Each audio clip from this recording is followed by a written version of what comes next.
Hello everyone, this is Pooja and welcome you all at this YouTube channel Maths Excellence. आज का हमारा topic रहेगा function, जो रहेगा एचटेट पीएसटी मैथ्स के लिए और केवीएस मैथ के लिए। सो चलिए शुरू करते हैं आज का टॉपिक। सबसे पहले देखो कि फंक्शन की डेफिनेशन क्या होती है।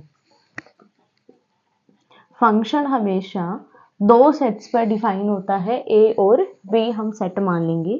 ए टू बी डिफाइन होता है या फिर आपका डिफाइन होगा B to A.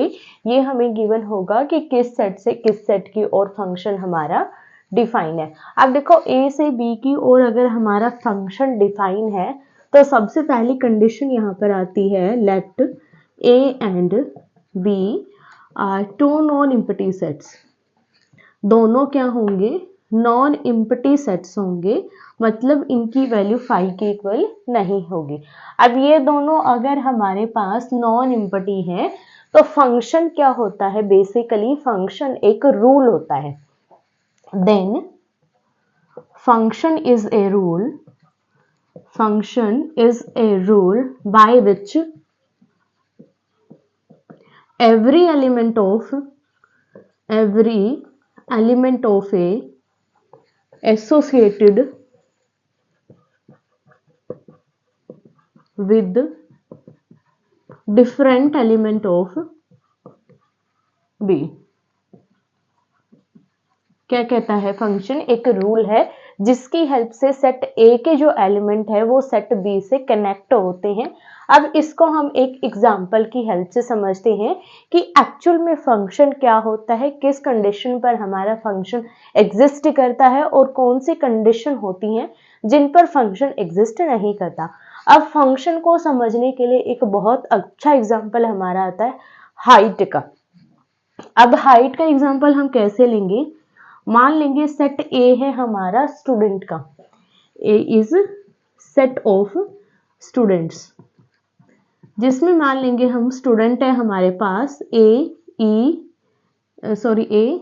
B C D और ई। ये 5 स्टूडेंट है हमारे इस सेट के अंदर। तो जब हम इस सेट को डिफाइन करेंगे तो ये हमारा क्या हो जाएगा? ए बी सी डी और ई। इस तरीके से हम इसको डिफाइन करेंगे। अब बी सेट ले लेंगे हम इन स्टूडेंट्स की हाइट का। क्या लेंगे? इन स्टूडेंट की जो हाइट है उसका हम यहाँ पर सेट लेंगे, सेट ऑफ हाइट्स। अब देखो हाइट का हम कैसे लेंगे? यहाँ पर कोई भी हाइट हम यहाँ पर मेजर कर लेंगे। 5, 5.5, 5.4, 6, 6.5 और 4.5। ये हमने यहाँ पर कुछ हाइट्स मेजर कर ली। अब हमें चेक करना है कि किस किस कंडीशन पर हमारा फंक्शन एग्जिस्ट करेगा और कौन सी कंडीशन ऐसी होंगी जिस पर फंक्शन एग्जिस्ट नहीं करेगा। तो हम यहाँ पर डायग्राम की हेल्प से समझेंगे। ये हो जाएगा हमारा ए सेट और ये हो जाएगा बी सेट। ये हम एरो डायग्राम बना रहे हैं यहाँ पर। अब देखो ए सेट को जब हम डिफाइन करेंगे, A B C D E. Second हम ले लेंगे 5, 5.5, 5.4, 6, 6.5 एंड 4.5। ये हमारे पास कोई सेट है। अब हमें इसको डिफाइन करना है। मान लेते हैं ए की हाइट हमारे पास है 5, बी की हाइट है 5.5, सी की हाइट 5.4, डी की हाइट 6 और सी की हाइट 6.5 है। एक और ले लेते हैं ताकि सभी हाइट एक साथ हो जाए। एफ ले लेते हैं कोई यहाँ पर, डी ई एफ, और मान लेंगे एफ की हाइट है 4.5। अब देखो ए के जितने एलिमेंट हैं, एलिमेंट कौन से हैं? A B C D E F. सभी एलिमेंट हमारे इस सेट के एलिमेंट के साथ कनेक्टेड है। कैसे कनेक्टेड है? ए 5 के साथ कनेक्टेड है, बी 5.5 के साथ, सी 5.4, डी 6 एंड ई 6.5 और एफ है 4.5 के साथ कनेक्टेड। तो यहाँ पर हमारे पास हर एक एलिमेंट किसी न किसी एलिमेंट के साथ कनेक्टेड है। तो ये हमारा फंक्शन डिफाइन हो जाएगा। ये क्या है? एक फंक्शन एग्जिस्ट करेगा। अब इसको समझने की ट्रिक देखो। ट्रिक बोलो। ट्रिक हमने यहाँ पर क्या ली? ये तो स्टूडेंट है और ये उनकी हाइट है। अब देखो यहाँ पर ए स्टूडेंट की हाइट 5 है, बी की ये है, सी की ये, डी की, सभी की एक हाइट एग्जिस्ट करती है जो कि यूनिवर्सल ट्रूथ है। हर एक पर्सन की हाइट एग्जिस्ट करेगी, चाहे वो जन्म के टाइम की हो, चाहे वो मृत्यु के टाइम की हो। जन्म से लेकर मृत्यु तक हर एक इंसान की हाइट एग्जिस्ट करती है। तो ये यहाँ पर हमारे पास ट्रिक हो जाएगी, एवरी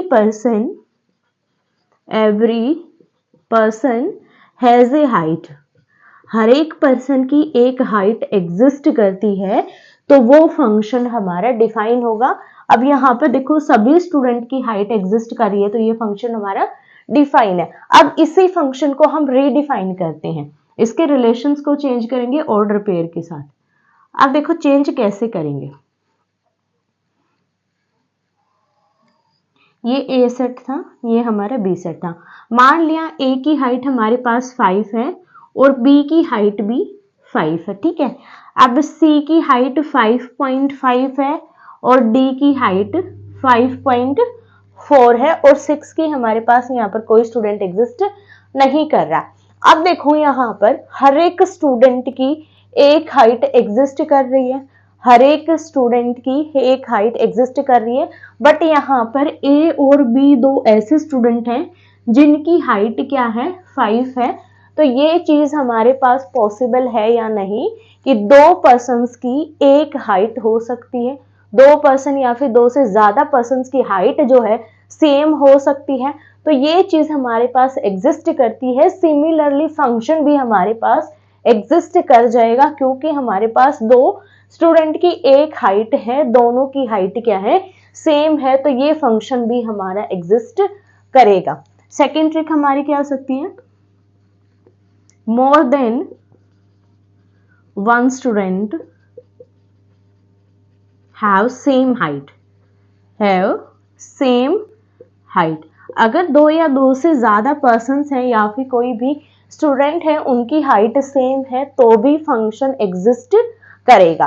अब फिर से इसी को हम रीडिफाइन कर लेते हैं। यहां पर हमने लिया ए की हाइट 5 है और यहाँ पर बी की हाइट हमने ले ली 6 है, ठीक है। और फिर से हमने डिफाइन किया कि बी की हाइट हमारे पास 5 भी है, मतलब दो पेयर आएंगे हमारे पास बी के लिए, B5 और B6। अब देखो ये चीज के लिए हमारा फंक्शन एग्जिस्ट करेगा या नहीं, ये चीज हमारी रियल लाइफ में एग्जिस्ट करेगी या नहीं। मतलब क्या चेक करना है, यहाँ पर हमारे पास देखो सभी की हाइट एक एक है, बट बी को छोड़कर बी की हाइट कितनी है, 5 भी है और बी की हाइट 6 भी है। क्या ये चीज पॉसिबल है, किसी पर्सन की दो हाइट एग्जिस्ट कर सकती है। मैं बोलूं कि एक पर्सन है जिसकी हाइट 6 फीट भी है और उसकी हाइट 5 फीट भी है, ये चीज पॉसिबल नहीं है कि या तो उसकी 5 फीट ही होगी या फिर 6 होगी। तो ये हमारे पास पॉसिबिलिटी नहीं होती है, तो ये फंक्शन हमारा डिफाइन नहीं होगा, नॉट एग्जिस्ट। ये फंक्शन नहीं होगा जब हमारे पास एक पर्सन की एक से ज्यादा हाइट एग्जिस्ट कर जाए। तो यहां से हम इस तरीके से चेक कर सकते कि फंक्शन हमारा डिफाइन है या नहीं है, फंक्शन एग्जिस्ट करेगा या नहीं, फंक्शन है या फिर फंक्शन नहीं है। उसके बाद आता है किसी फंक्शन की डोमेन क्या है, रेंज क्या है और कोडोमेन क्या है। अब देखो डोमेन, कोडोमेन एंड रेंज हम कैसे पता करें कि फंक्शन की हमारे पास डोमेन, कोडोमेन और रेंज क्या है। जब भी हमें फंक्शन गिवन होगा तो फंक्शन हमें डिफाइन होगा किस तरीके से। मान लिया यहाँ पर कोई फंक्शन डिफाइन है S2R, तो यहाँ पर हमारे पास एक सेट S है और एक सेट हमारे पास क्या है, R है, ठीक है। अब इसमें जो सेट S है वो होगा हमारा डोमेन, तो यहां से ये जो सेट है लिखेंगे हम, डोमेन कौन सा होगा, कंप्लीट सेट S हमारा इसका डोमेन हो जाएगा। और जो सेकंड सेट हमें गिवन है वो सेट हो जाएगा कोडोमेन। कोडोमेन क्या होगा, कंप्लीट सेट R हमारा कोडोमेन हो जाएगा। अब बात आती है कि रेंज हमारा क्या होगा, डोमेन कोडोमेन तो हम यहां से पता कर लेंगे, बट हमारा रेंज क्या होगा। मैंने यहाँ पर एक फंक्शन आपको बताया था स्टूडेंट और उनकी हाइट का, उसी को मैं यहाँ पर बताऊंगी कि रेंज हमारी क्या होगी। A B C D E F, 5, 5.5, 6, 6.5, 4.5, 4 और 5.5, ये हमने कुछ हाइट यहाँ पर मेजर कर ली। ये मान लिया सेट एस है और ये मान लिया सेट आर है। अब हमें रिलेशन गिवन है ऑर्डर पेयर में, ए 5 के साथ कनेक्टेड है, बी 6 के साथ, सी 6 के साथ, डी 6.5, ई इसके साथ कनेक्टेड है और एफ इसके साथ कनेक्टेड है। अब देखो पहली बात तो ये फंक्शन है या नहीं है हमें चेक करना पड़ेगा। अगर ये फंक्शन ही एग्जिस्ट ना करे तो हम उसकी रेंज फाइंड आउट नहीं कर सकते। तो सबसे पहले देखो सभी स्टूडेंट्स की हमारे पास कोई ना कोई हाइट है और सभी की हाइट क्या है, डिफरेंट है, तो मतलब फंक्शन एग्जिस्ट कर रहा है। अब बात आती है इसके रेंज की। तो रेंज से पहले हम इमेज और परी इमेज देख लेते हैं कि क्या होता है। यहाँ पर जो एलिमेंट है वो अगर दूसरे सेट के किसी एलिमेंट के साथ कनेक्टेड है तो इस एलिमेंट की इमेज ये हो जाएगी, ठीक है, जिसके साथ वो कनेक्टेड है उसकी वो इमेज होगा। तो यहाँ पर देखो ए की इमेज क्या है 5, बी की इमेज 5.5, सी की इमेज 6, डी की इमेज 6.5, ई की इमेज 5.4 और एफ की इमेज 4.5। ये तो हो गया हमारा इमेज। अब बात आती है परी इमेज क्या होती है। क्या होती है परी इमेज? अब इमेज तो क्या थी, इस सेट की, इस सेट में हमें जो वैल्यू मिलेगी उसको हम बोलेंगे इमेज। अब परी इमेज क्या है, इस सेट से हमें इस सेट में जाना है। बी की परी इमेज होगी सेट ए के एलिमेंट। अब देखो 5 की परी इमेज हो जाएगी ए, 5.5 की परी इमेज बी, 6 की हो जाएगी सी और 6.5 की डी, 4.5 की एफ और 5.5 की परी इमेज हो जाएगी ई। मतलब क्या है, इस सेट से इस सेट की ओर चलेंगे तो ए की इमेज है 5 और 5 की परी इमेज क्या है, ए है। तो ये हो गया हमारा इमेज और परी इमेज। अब बात कर लेते हैं रेंज सेट क्या होगा या फिर रेंज में हमारे कौन कौन से एलिमेंट इंक्लूड होंगे। जिस भी एलिमेंट की इस सेट में यहाँ पर इमेज एग्जिस्ट कर रही है तो जो जो पॉइंट हमारे इमेज बनेंगे इस सेट के लिए वो इमेज हमारे क्या होंगे, रेंज सेट के एलिमेंट होंगे। अब इसकी इमेज 5 है तो 5 हमारा रेंज सेट में आ जाएगा। उसके बाद 5.5, नेक्स्ट आएगा 6, उसके बाद 6.5, 4.5 एंड 5.4, 6, 6.5, 4.5, 5.4। तो ये जो एलिमेंट है वो हमारे रेंज के एलिमेंट हो जाएंगे। इस तरीके से हम रेंज को निकालेंगे। उसके बाद आता है इनवर्स कैसे निकालेंगे किसी भी फंक्शन का। इनवर्स फंक्शन हम कैसे निकालेंगे अगर हमें कोई फंक्शन गिवन है तो। अब देखो हमारा फंक्शन कैसे डिफाइन होता है, F of X is equals to Y, इस तरीके से हमारा फंक्शन डिफाइन होता है। या फिर आप ले सकते हो Y is equals to F of X. X की वैल्यू पुट करेंगे तो हमारे पास वाई की वैल्यू आ जाएगी, जो हमारा एक्स वाई टाइप का ऑर्डर पेयर बनता है फंक्शन के लिए। और यहाँ पर एक्स हमारा इस सेट से बिलोंग करेगा और वाई इस सेट से बिलोंग करेगा। अब देखो यहाँ पर हमें निकालना है वाई का इनवर्स। वाई इनवर्स हमें मतलब फंक्शन का इनवर्स निकालना है। तो फंक्शन हमारे किसके साथ कनेक्टेड है, एक्स के साथ। अगर इस फंक्शन को मैं लेफ्ट हैंड साइड ले आऊं तो ये किस में कन्वर्ट हो जाएगा, F inverse Y is equals to X, ठीक है। तो ये हो जाएगा हमारा फंक्शन का इनवर्स। अगर हमारे पास इसकी वैल्यू हमें निकालनी है तो हमारे पास किसकी वैल्यू होनी चाहिए, एक्स की वैल्यू होनी चाहिए। अगर हम गिवन फंक्शन की हेल्प से इस एक्स की वैल्यू निकाल दें तो हमारे पास एफ इनवर्स वाई की वैल्यू आ जाएगी, जो कि हमारा क्या होगा, इनवर्स ऑफ फंक्शन हो जाएगा। उसके बाद आता है टाइप्स ऑफ फंक्शन। फंक्शन की टाइप्स क्या क्या है, टाइप ऑफ फंक्शन। तो फर्स्ट टाइप आती है हमारे पास सबसे पहले वन फंक्शन, जिसको हम बोलते हैं इंजेक्टिव फंक्शन। इंजेक्टिव फंक्शन भी हम इसको बोलते हैं।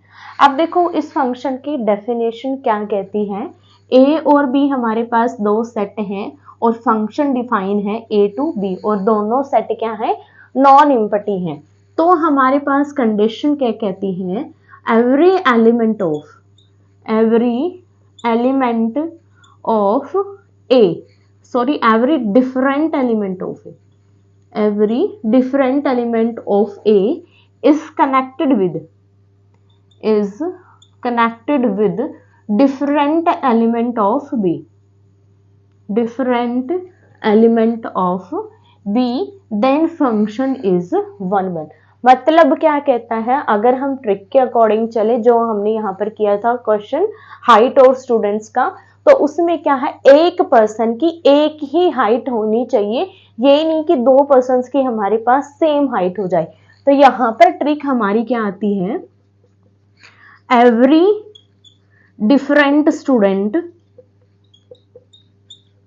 हैव डिफरेंट हाइट,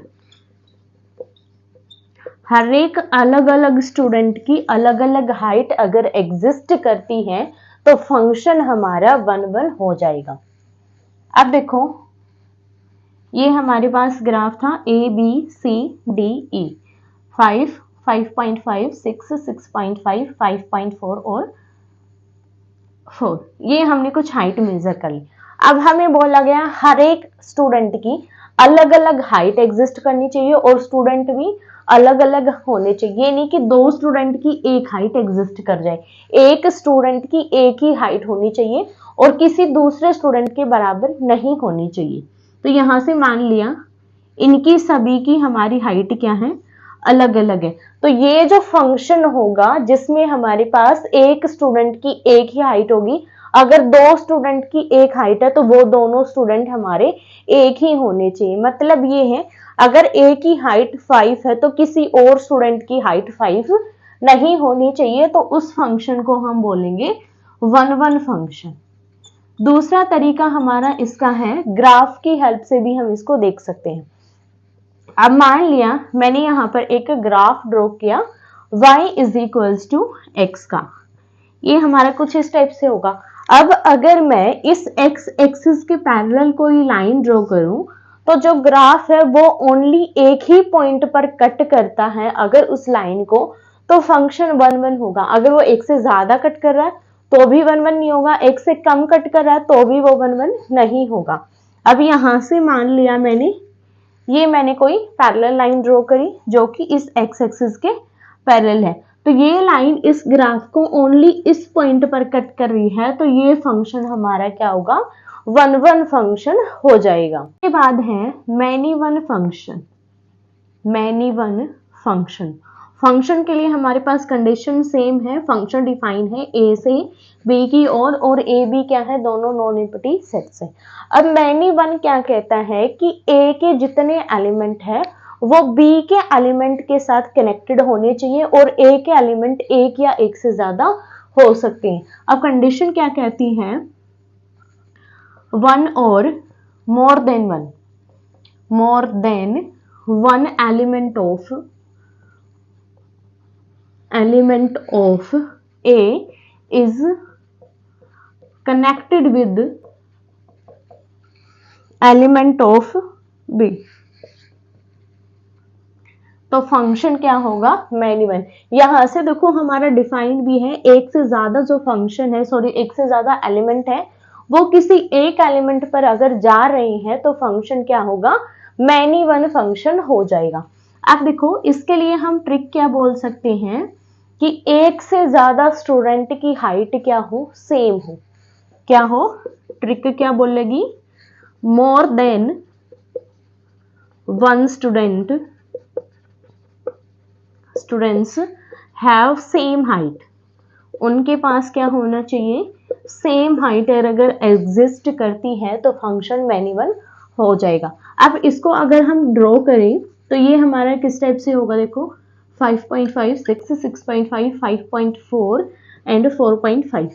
ए की हाइट मान लिया 5 है, बी की भी मान ली हमने 5 है, सी की भी मान ली 5 है, डी की 5.5 और ई की 6। तो ये फंक्शन किस टाइप का हो जाएगा, मैनी वन फंक्शन ये हमारा हो जाएगा, क्योंकि एक से ज्यादा जो नंबर्स हैं हमारे एलिमेंट हैं इस सेट के वो B के किसी सेट में सेम एलिमेंट पर कनेक्टेड है। अब ये तीनों हमारे इसके साथ कनेक्टेड हैं और ये दोनों हमारे अलग अलग के साथ कनेक्टेड हैं, तो ये क्या हो जाएगा, मैनी वन फंक्शन होगा इन तीन एलिमेंट के थ्रू। तो इस तरीके से हम चेक करेंगे कि फंक्शन हमारा मैनी वन कब होगा। नेक्स्ट आता है onto function.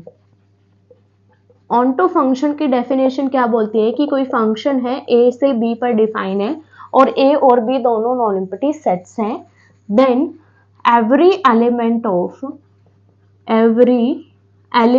of B has at least one pre-image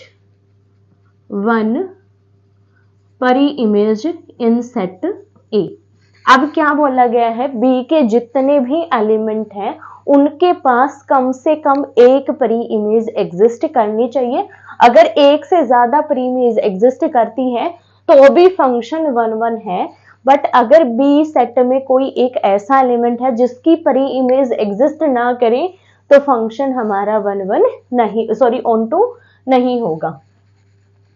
यहां पर देखो ये था ए और ये B, A B C D E F, 5, 5.5, 6, 6.5, 6.4, 4.5 and 4, ये कुछ हमारे पास हाइट्स है। अब हमें क्या बोला गया है, इन सभी एलिमेंट की एक परी इमेज यहाँ पर एग्जिस्ट करनी चाहिए। अगर इधर एक भी एलिमेंट ऐसा बच जाता है जिसकी परी इमेज एग्जिस्ट ना करे तो वो हमारा ऑनटू सेट नहीं होगा, ऑनटू फंक्शन नहीं होगा। मान लिया ये हमारे कुछ इस तरीके से कनेक्टेड है। अब देखो यहाँ पर हमारे पास 4 बच गया, तो यहाँ पर हमारे पास एक एलिमेंट और होना चाहिए ताकि हम इसको इसके साथ कनेक्ट करवा सके। अब देखो सभी एलिमेंट्स की हमारे पास यहाँ पर एक प्री इमेज एग्जिस्ट कर रही है, तो फंक्शन क्या है, ऑनटू फंक्शन है। बट अगर मैं यहाँ पर इस तरीके से इसको डिफाइन कर दूं कि 4 के लिए हमारे पास यहाँ पर कोई भी स्टूडेंट एग्जिस्ट नहीं करता जिसकी हाइट 4 हो, तो ये फंक्शन हमारा क्या हो जाएगा, इनटू फंक्शन में कन्वर्ट हो जाएगा। किस में कन्वर्ट हो जाएगा, ये इनटू फंक्शन क्या कहता है कि इधर के एलिमेंट की परी इमेज होनी चाहिए सभी की, बट यहाँ पर कम से कम एक एलिमेंट ऐसा होना चाहिए जिसकी परी इमेज एग्जिस्ट ना करे, तो उस फंक्शन को हम बोलेंगे इनटू फंक्शन। बट अगर सभी एलिमेंट की यहाँ पर परी इमेज एग्जिस्ट करती है तो फंक्शन ऑनटू हो जाएगा। अब यहाँ पर तो हमने क्या, एक एलिमेंट को एक के साथ ही कनेक्ट किया, ठीक है। यहाँ पर हमने क्या किया, एक एलिमेंट को एक के ही साथ कनेक्ट किया। बट यहाँ पर देखो अगर मैं ले लूं कुछ इस तरीके से, मैंने इसको डिफाइन कर लिया, ठीक है। अब यहाँ पर देखो नंबर्स कम है और यहाँ पर स्टूडेंट ज्यादा है, तो मैं क्या करूंगी, इन दोनों को, इन तीनों को इस एक एलिमेंट के साथ कनेक्ट कर दिया। आप देखो कि ये फंक्शन हमारा ऑनटू है या नहीं है। ये फंक्शन हमारा अभी भी ऑनटू ही है, क्योंकि देखो सभी एलिमेंट्स की यहाँ पर परी इमेज एग्जिस्ट कर रही है, क्योंकि यहाँ पर हमें बोला गया एटलीस्ट 1 परी इमेज, तो यहाँ पर एक इमेज भी हो सकती है और एक से ज्यादा परी इमेज भी एग्जिस्ट कर सकती है। तो यहाँ पर इसके लिए हमारे पास कितनी परी इमेज है, 1 2 3 परी इमेज एग्जिस्ट कर रही है, क्योंकि हमारे पास बोला गया है एटलीस्ट 1 होना चाहिए, मतलब एक तो होनी ही चाहिए, उससे ज्यादा भी परी इमेज एग्जिस्ट कर सकती है, तो फंक्शन ऑनटू होगा। तो ये फंक्शन भी हमारा ऑनटू हो जाएगा। बट अगर यहाँ पर कोई भी एलिमेंट अगर ऐसा बच जाता है जिसकी परी इमेज एग्जिस्ट ना करे तो फंक्शन क्या हो जाएगा, इनटू फंक्शन में कन्वर्ट हो जाएगा। अब हम चेक कैसे करेंगे कि फंक्शन ऑनटू है या नहीं है, तो इसके लिए कंडीशन होती है रेंज सेट बराबर होना चाहिए कोडोमेन के, तो फंक्शन क्या होगा, ऑनटू फंक्शन हो जाएगा। अब देखो अगर कोई फंक्शन हमारे पास है और उसकी हमें डोमेन और रेंज निकालने के लिए बोल दिया जाए तो हम कैसे निकालेंगे, तो सबसे पहले हम यहाँ पर उसका ग्राफ ड्रॉ करेंगे। मान लिया y इज इक्वल्स टू है हमारे पास e की पावर x और हमें निकालनी है इसकी डोमेन क्या होगी और इसकी रेंज क्या होगी। तो कैसे निकालेंगे, सबसे पहले हम इसका ग्राफ ड्रॉ करेंगे। तो इसका ग्राफ हमारा किस टाइप से आएगा, ये हमारा इस टाइप से इसका ग्राफ हो जाएगा, ये हमारा कुछ स्टेप से होगा। और जो ये पॉइंट है, ये पॉइंट क्या होगा, 0 1 हो जाएगा ये पॉइंट। x की वैल्यू 0 तो y की वैल्यू क्या आ जाएगी, 1 आ जाएगी। अब देखो हमें निकालनी है इसकी रेंज और डोमेन। तो डोमेन जब हमें निकालनी हो, जब भी हमें किसी फंक्शन की डोमेन निकालनी है तो हम क्या करेंगे, इस x एक्सिस के पैरेलल एक लाइन ड्रॉ करेंगे और उससे पता करेंगे कि जो फंक्शन है हमारा किस पॉइंट से लेकर रियल लाइन पर किस पॉइंट तक जाता है, और जो इंटरवल होगा वो हमारा क्या हो जाएगा, डोमेन का सेट हो जाएगा। अब देखो मैं इसके यहां से पैरेलल लाइन ड्रॉ कर रही हूं, तो यहां से अगर मैं इंफिनिटी तक जाऊं, लेफ्ट साइड माइनस इंफिनिटी तक जाऊं, तो भी ये हमारा फंक्शन एग्जिस्ट करता जाएगा, क्योंकि ये 0 पर मीट नहीं होगा, बट ये इस तरीके से चलता जाएगा। सिमिलर ये हमारा इंक्रीज होता जाएगा और चलता जाएगा इंफिनिटी तक। तो ये माइनस इंफिनिटी पर भी जा रहा है और प्लस इंफिनिटी पर जा रहा है, और माइनस इंफिनिटी से लेकर इंफिनिटी तक का जो सेट होता है वो क्या है, रियल नंबर का सेट है। तो डोमेन हमारे पास क्या आ जाएगी, इसकी रियल नंबर का सेट आ जाएगी। उसके बाद आता हमारे पास इसका, अगर हमें रेंज निकालना है तो रेंज हम कैसे निकालेंगे। ये तो हमने क्या था, एक्स एक्सिस के पैरेलल लाइन ड्रॉ। अब हमें क्या करना है, रेंज के लिए जो वाई एक्सिस है, ये हमारे पास वाई एक्सिस है, इसके पैरेलल लाइन ड्रॉ करेंगे और फिर से हम चेक करेंगे कि इसका ग्राफ इस लाइन पर कहां से कहां तक लाई करेगा, चाहे वो किसी भी पॉइंट पर हो। अब यहाँ पर ये था हमारे पास एक्स एक्सिस। अब इस एक्स एक्सिस से अगर हम नीचे की ओर चले, माइनस वाई की ओर चले, तो हमारे पास कोई भी पॉइंट ऐसा नहीं है जिस पर ये ग्राफ एग्जिस्ट करे। और यहाँ पर अगर हम पॉजिटिव की ओर चल रहे हैं, ऊपर की ओर, तो ये फंक्शन हमारा ग्राफ एग्जिस्ट करवा रहा है। बट मेन बात क्या है कि ये 0 पर एग्जिस्ट नहीं करेगा। तो 0 पर अगर एग्जिस्ट नहीं करेगा तो ये 0 से ऊपर की ओर चलेगा। 0 से ऊपर के जितने भी पॉइंट हैं सभी पर ये ग्राफ एग्जिस्ट करता हुआ जाएगा। मतलब इसका रेंज क्या होगा, आर पॉजिटिव, क्योंकि आर पॉजिटिव क्या है, सभी positive value on real number, और 0 इसमें इंक्लूड हम नहीं करते, क्योंकि 0 को ना ही हम पॉजिटिव ले सकते हैं और ना ही नेगेटिव ले सकते हैं। तो यहां से इसका रेंज सेट क्या हो जाएगा, आर पॉजिटिव हो जाएगा। तो इस तरीके से हम निकालेंगे डोमेन और रेंज किसी भी फंक्शन का। अब हम फंक्शंस पर बेस्ड कुछ क्वेश्चंस करेंगे। फर्स्ट क्वेश्चन है, the greatest integer function f such that r हमारा डिफाइन है और फंक्शन की वैल्यू है हमारे पास ग्रेटेस्ट इंटीजर फंक्शन। अगर हमें ग्रेटेस्ट इंटीजर फंक्शन गिवन है तो यहाँ पर ये हमारा किस तरीके से डिफाइन होता है ये आपको पता होना चाहिए।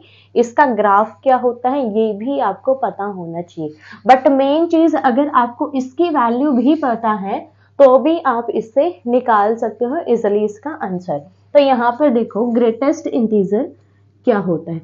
अगर हमारे पास ये कोई वैल्यू है x की, मान लेंगे हम x की, मान लिया हमारे पास वैल्यू है 2.99। अब हम यहाँ से इसकी दो वैल्यूज फाइंड आउट कर सकते हैं, एक सीलिंग फंक्शन के अकॉर्डिंग, एक फ्लोर फंक्शन के अकॉर्डिंग। और यहाँ पर हमें क्या गिवन है, फ्लोर फंक्शन गिवन है। अब देखो फ्लोर फंक्शन का मीनिंग क्या होता है, फ्लोर फंक्शन का मीनिंग क्या होता है और सीलिंग फंक्शन का मीनिंग क्या होता है।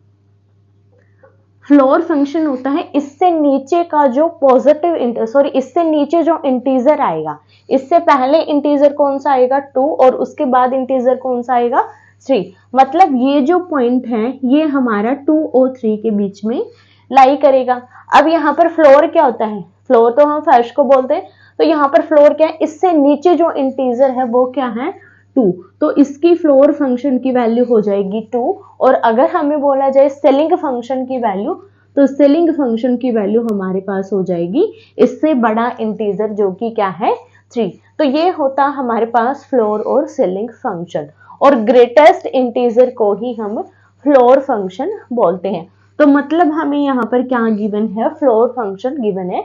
तो इसका ग्राफ देखो किस तरीके से होगा। ये मान लिया हमारे पास एक्स वाई एक्सिस है, ये एक्स एक्सिस है और ये हमारे पास है वाई एक्सिस, ठीक है। अब देखो हम यहाँ पर पहले वैल्यूज पुट कर लेते हैं।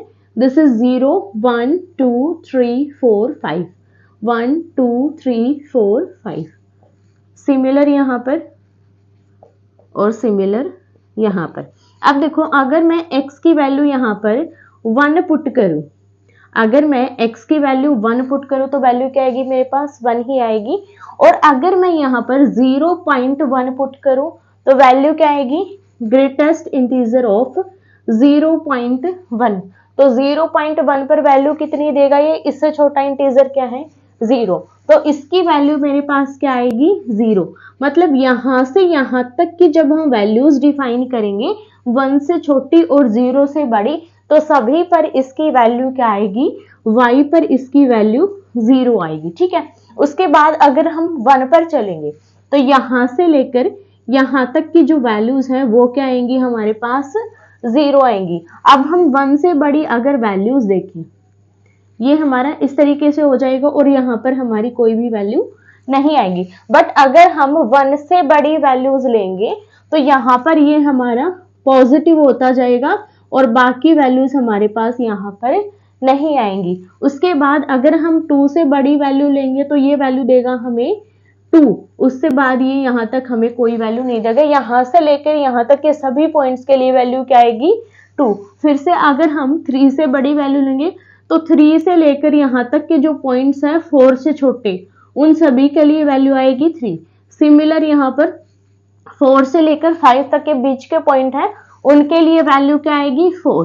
तो मतलब यहाँ पर क्या है ओनली हमारे पास वैल्यू क्या आ रही है 0 1 2 3 4। y की वैल्यू हमारे पास क्या आ रही है 0 1 2 3 4 पर हमारा फंक्शन डिफाइन हो रहा है। यहाँ से लेकर यहाँ तक वैल्यू रहेगी 0, यहाँ से यहाँ तक सॉरी यहाँ से यहाँ तक वैल्यू 1, उसके बाद यहाँ से यहाँ तक के जो पॉइंट्स हैं उनके लिए 2, यहाँ से यहाँ तक के पॉइंट हैं उनके लिए 3 और यहाँ से यहाँ तक के जो पॉइंट हैं 5 तक के उनके लिए वैल्यू 4 आएगी।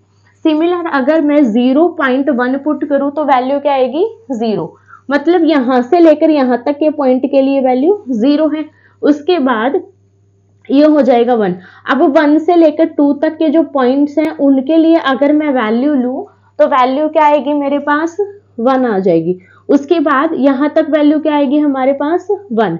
उसके बाद 2 से लेकर 3 तक के पॉइंट्स अगर मैं पुट करूं तो वैल्यू क्या आएगी 2 आएगी। उसके बाद अगर 3 से लेकर 4 तक के बीच के पॉइंट पुट करूं तो वैल्यू क्या आएगी हमारे पास 3 आएगी, फिर 4 फिर 5। तो इस तरीके से ये हमारे पास वैल्यूज आती जाएंगी और ये हमारा इसका ग्राफ हो जाएगा।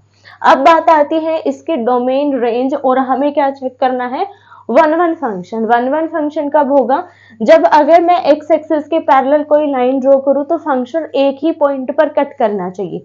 अब देखो अगर मैं यहां से कोई लाइन ड्रॉ करती हूं, कोई पैरेलल लाइन मैंने यहाँ पर ड्रॉ करी तो ये कितने पॉइंट्स पर कट कर रही है, यहाँ से लेकर यहाँ तक के सभी पॉइंट्स पर वैल्यू क्या है 1 है। मतलब यहाँ से लेकर यहाँ तक के जितने भी पॉइंट होंगे 1 से लेकर 2 के बीच सभी पॉइंट्स पर ये कट कर रही है, मतलब मोर देन 1 पॉइंट पर कट कर रही है। तो फंक्शन 1-1 नहीं होगा, क्योंकि फंक्शन 1-1 तभी होगा जब हमारा जो लाइन है ये एक्स एक्सिस के पैरेलल जो लाइन है वो ओनली एक ही पॉइंट पर कट करे, तो फंक्शन नॉट 1-1 है।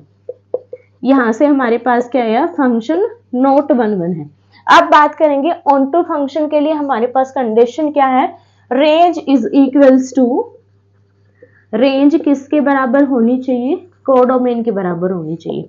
अब देखो कोडोमेन हमारे पास क्या है रियल नंबर का सेट है, इसको यहाँ पर पुट कर लेंगे। अब हमें रेंज निकालनी है तो रेंज के लिए हम क्या करेंगे वाई एक्सिस के पैरेलल कोई लाइन ड्रॉ करेंगे। मान लिया मैंने यहाँ पर वाई एक्सिस के पैरेलल ये कोई लाइन ड्रॉ करी है। अब देखो ये ग्राफ हमारा किस किस पॉइंट पर डिफाइन हो रहा है, यहाँ से 0 1 2 3 4 5 6 अप टू इंफिनिटी। सिमिलर यहाँ पर -1 -2 -3 -4 -5 एंड अप टू -इंफिनिटी। मतलब कहाँ से कहाँ है -इंफिनिटी से इंफिनिटी, और पॉइंट कौन से है इंटीजर पॉइंट है। तो सेट हमारा किस टाइप से है 1 2 3 एंड अप टू इंफिनिटी, और -1 -2 अप टू -इंफिनिटी। तो ये सेट हमारा कौन सा होगा इंटीजर का सेट होगा। इसके जो बीच के पॉइंट है ये उन पर डिफाइन नहीं है, ओनली ये हमारा इंटीजर पॉइंट पर डिफाइन है। तो यहाँ पर इसको हम इस तरीके से लेंगे एज अ इंटीजर का सेट। तो इंटीजर का सेट कभी भी रियल नंबर के बराबर नहीं होता, तो range set is not equal to codomain set. तो यहाँ से फंक्शन ऑन टू नहीं होगा, तो फंक्शन ना तो 1 1 है और ना ही फंक्शन ऑन टू है। ऑप्शन चेक करेंगे तो ऑप्शन डी करेक्ट हो जाएगा, neither 1 1 nor on. Next question है let f such that r minus minus 4/3 tends to r be a function defined as f of x is equals to this. The inverse of f is the map g is equals to range of f r minus minus 4/3 is given by। हमें domain given है किसी function की ये, और यहाँ पर codomain हमें given है r। ये एक फंक्शन है और फंक्शन की वैल्यू हमारे पास है 4x divided by 3x plus 4, और हमें इस फंक्शन का इनवर्स निकालना है। तो हमें यहाँ पर क्या गिवन है, f of x is equals to y। हमें इस x की वैल्यू निकालनी है, तो x की वैल्यू निकालने के लिए क्या हो जाएगा, f इनवर्स y। तो हमारे पास इनवर्स फंक्शन की वैल्यू निकल जाएगी। तो इसको हम किसके इक्वल पुट करेंगे, y के equal. 4x divided by 3x plus 4 is equals to y। इस टर्म को राइट हैंड साइड ले जाएंगे, 4x is equals to y into 3x plus 4, और इनकी मल्टीप्लीकेशन करेंगे तो ये हो जाएगा 3xy प्लस 4y। अब हमें x की टर्म एक साइड करनी है और y की टर्म एक साइड, ताकि हम x की वैल्यू निकाल सकें। तो यहाँ से 3xy को लेफ्ट हैंड साइड ले आएंगे, 3xy is equals to 4y। अब दोनों में से x कॉमन निकालेंगे, 4 minus 3y which is equals to 4y। x की वैल्यू निकालेंगे, इस टर्म को राइट हैंड साइड ले जाएंगे तो ये डिवीजन में चली जाएगी, 4 माइनस 3y, और ये आ जाएगी हमारे पास x की value 4y divide by 4 minus 3y, जो किसके इक्वल है, x f इनवर्स y, और इसकी ही वैल्यू हमें निकालनी थी, तो क्या हो जाएगी 4y divide by 4 minus 3y। Option B हमारा करेक्ट हो जाएगा।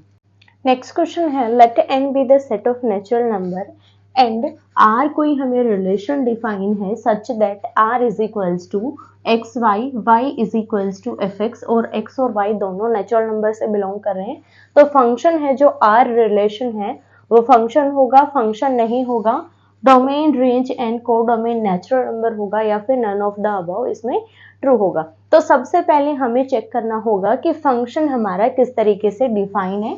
फंक्शन देखो हमारा डिफाइन है n टू n। अब ये हमें कैसे पता चला कि फंक्शन हमारा n टू n डिफाइन है, क्योंकि यहाँ पर देखो x और y का हमारे पास पेयर गिवन है, और पेयर में क्या होता है, first element belongs to first set and second element belongs to second set, और सेकंड सेट यहाँ पर हमें गिवन है, दोनों ही नंबर नेचुरल नंबर से हैं, तो डोमेन भी हमारे पास नेचुरल नंबर है और कोडोमेन भी क्या है, नेचुरल नंबर है। अब अगर इस फंक्शन को मैं डिफाइन करूं, फंक्शन को डिफाइन करूं, तो ये हमारे पास क्या है, नेचुरल नंबर है, ठीक है, ये हमारे पास क्या है, नेचुरल नंबर है। सिमिलर यहाँ पर भी हमारे पास नेचुरल नंबर है, 11 12, ये भी हमारे पास नेचुरल नंबर है। अब देखो x की हमें वैल्यू पुट करनी है, तो हमारे पास फंक्शन की वैल्यू आ जाएगी y की। अब अगर मैं x की वैल्यू 1 पुट करूं तो y की वैल्यू 2 आएगी, तो ये हमारा इस तरीके से डिफाइन होगा, क्योंकि पेयर क्या बनेगा, x की वैल्यू 1 तो y की वैल्यू क्या है 2। अब x की वैल्यू 2 है तो y की वैल्यू 4, 3 है तो 6, 4 है तो 8, 5 है तो 10, 6 है तो 12, 7 है तो 14, 8 है तो 16, 9 है तो 18 और 10 है तो 20। तो क्या है हमारे पास y में जो नंबर्स आएंगे वो हमारे इमेज के जो नंबर है वो क्या है, सभी इवन नंबर आएंगे। तो यहाँ पर अगर मैं रेंज सेट की बात करूं तो रेंज सेट हमारे पास क्या होगा, इवन नेचुरल नंबर का सेट हो जाएगा। तो यहाँ से हमारे पास रेंज क्या निकल के आई, इवन नेचुरल नंबर, ठीक है, इवन नेचुरल नंबर, जितने भी इवन नेचुरल नंबर है वो सभी क्या होंगे, रेंज सेट में हमारे शामिल हो जाएंगे। अब देखो हर एक नंबर के लिए एक हमारे पास यहाँ पर इमेज एग्जिस्ट करेगी, चाहे हम इन्फिनिटी तक जाए तब भी हमारे पास यहाँ पर इन्फिनिटी तक कोई ना कोई वैल्यू एग्जिस्ट करेगी। तो सभी यहाँ पर अगर मैं कंसेप्ट की बात करूँ, अपने ट्रिक की बात करूँ, तो हर एक स्टूडेंट के लिए एक हाइट एग्जिस्ट कर रही है, तो फंक्शन क्या होगा हमारा डिफाइन होगा, फंक्शन एग्जिस्ट करेगा। अब ऑप्शन हमें देखो क्या गिवन है, फर्स्ट ऑप्शन है आर इज ए फंक्शन, ये हमारा करेक्ट हो जाएगा क्योंकि हमें आर ही चेक करना था, फंक्शन हमें एफ की बजाय हमें क्या गिवन था यहाँ पर आर फंक्शन गिवन था, आर फंक्शन गिवन था हमें एन टू एन गिवन है, तो यहाँ पर आर हमारा एग्जिस्ट करेगा, फंक्शन होगा, तो फर्स्ट ऑप्शन करेक्ट हो जाएगा। सेकंड ऑप्शन है R is not a function, incorrect हो जाएगा। नेक्स्ट ऑप्शन है domain range and codomain is natural number. अब देखो जो डोमेन है वो हमारे पास नेचुरल नंबर है और जो कोडोमेन है वो भी हमारे पास नेचुरल नंबर है, बट अगर मैं रेंज की बात करूं तो रेंज हमारे पास क्या है, इवन नेचुरल नंबर है, और इवन नेचुरल नंबर हमारे नेचुरल नंबर के बराबर नहीं होंगे क्योंकि नेचुरल नंबर में हमारे ओड नंबर भी शामिल होंगे और इवन भी, बट इवन नेचुरल नंबर में हमारे ओड नंबर शामिल नहीं होंगे, इसीलिए हमारे पास ऑप्शन सी इनकरेक्ट हो जाएगा और ऑप्शन डी भी इनकरेक्ट हो जाएगा। नेक्स्ट क्वेश्चन है let x is equals to -1 0 1 और y इज इक्वल्स टू 0 2, दो सेट हमें गिवन है x और y and the function f is define x to y, x से लेकर y तक हमें फंक्शन डिफाइन है और फंक्शन में हमें वैल्यू गिवन है y is equals to 2x की पावर 4 और हमें चेक करना है कि फंक्शन 1 1 ऑन टू है, 1 1 इंटू है, मैनी 1 है, मैनी 1 इंटू और मैनी 1 ऑन टू है, ये हमें चेक करना है। तो सबसे पहले यहाँ पर हमें रेंज या फिर इसके जो कोडोमेन में हमारे पास y की वैल्यूज आएंगी उनको हमें निकालना होगा x की वैल्यू पुट करके। अब x की वैल्यू हमारी कौन सी होंगी, जो हमारा डोमेन है, डोमेन से हम यहाँ पर x की वैल्यू लेंगे क्योंकि यहाँ पर x किससे बिलोंग करेगा, हमारा x से बिलोंग करेगा और y बिलोंग्स टू y हो जाएगा। अब x की जो पॉसिबल वैल्यू हमारे पास क्या क्या है, -1 0 और 1, क्योंकि डोमेन का जो सेट है उसमें हमारे पास तीन वैल्यू है, -1 0 और 1। अब हमें y की वैल्यू निकालनी है, y क्या है 2x की पावर 4। अब अगर मैं यहाँ पर x की वैल्यू 0 पुट करूँ तो y क्या आ जाएगा 0, x की वैल्यू अगर मैं -1 पुट करूँ तो ये किसके बराबर हो जाएगा, y 2 के बराबर, और x की वैल्यू अगर मैं 1 पुट करूँ तो भी y किसके बराबर होगा, 2 के बराबर। अब एरो डायग्राम के अकॉर्डिंग देखो कि फंक्शन हमारा किस टाइप का होगा, this is x and this is y, और फंक्शन हमारा किस तरीके से डिफाइन है, x टू y डिफाइन है। अब x के एलिमेंट्स पुट करेंगे -1 0 और -1 0 और 1 और y के एलिमेंट है 0 और 2। अब x की वैल्यू जब -1 थी तो y की वैल्यू क्या थी 2, तो ये हमारा किस पे जाएगा, 2 पे जाएगा। अब x की वैल्यू हमारे पास 0 है तो y की वैल्यू क्या थी 0। अब x की वैल्यू अगर 1 है तो y की वैल्यू क्या है 2 है। अब देखो यहाँ पर हमारी ट्रिक का यूज करेंगे, एक से ज्यादा स्टूडेंट की हाइट क्या है, एक है, तो फंक्शन हमारा किस टाइप का होगा, मैनी वन फंक्शन होगा। मैनी वन फंक्शन की डेफिनेशन क्या बोलती है कि एक से ज्यादा एलिमेंट ऑफ कितने, एक से ज्यादा एलिमेंट्स ऑफ x, तो उसकी जो इमेज है उसमें सेम एलिमेंट होने चाहिए जो कि हमारे इन एलिमेंट से कनेक्टेड हो। एक से ज्यादा एलिमेंट सेम एलिमेंट के साथ कनेक्टेड है, एक से ज्यादा एलिमेंट मैनी वन के अकॉर्डिंग चले तो मैनी एलिमेंट x के साथ कनेक्टेड है, तो ये फंक्शन हमारे किस टाइप का होगा, मैनी वन। अब हमें मैनी वन के दो ऑप्शन गिवन है, एक ऑन टू और एक इनटू, तो ये चेक करेंगे कि कौन सा होगा, ऑन टू होगा या इनटू होगा, तो फर्स्ट और सेकंड तो हमारे हो जाएंगे रॉन्ग। अब देखो इनटू कब होता है, जब हमारे पास यहाँ पर एक ऐसा एलिमेंट एग्जिस्ट कर जाए जिसकी परी इमेज एग्जिस्ट ना करे, बट यहाँ पर हमारे पास कोई भी ऐसा एलिमेंट नहीं है जिसकी इमेज एग्जिस्ट ना करे ए सेट में या फिर एक्स सेट में, तो वो फंक्शन हमारा कौन सा होगा, ऑन टू फंक्शन। और अगर हम ऑन टू फंक्शन की डेफिनेशन देखें तो डेफिनेशन क्या कहती है कि बी सेट के हर एक एलिमेंट की एटलीस्ट वन इमेज एग्जिस्ट करनी चाहिए, और इमेज किस में होनी चाहिए, सेट ए में। तो यहाँ पर हमारे पास x और y है, इनके अकॉर्डिंग क्या होना चाहिए, y के सभी एलिमेंट्स की एटलीस्ट वन परी इमेज एग्जिस्ट करनी चाहिए।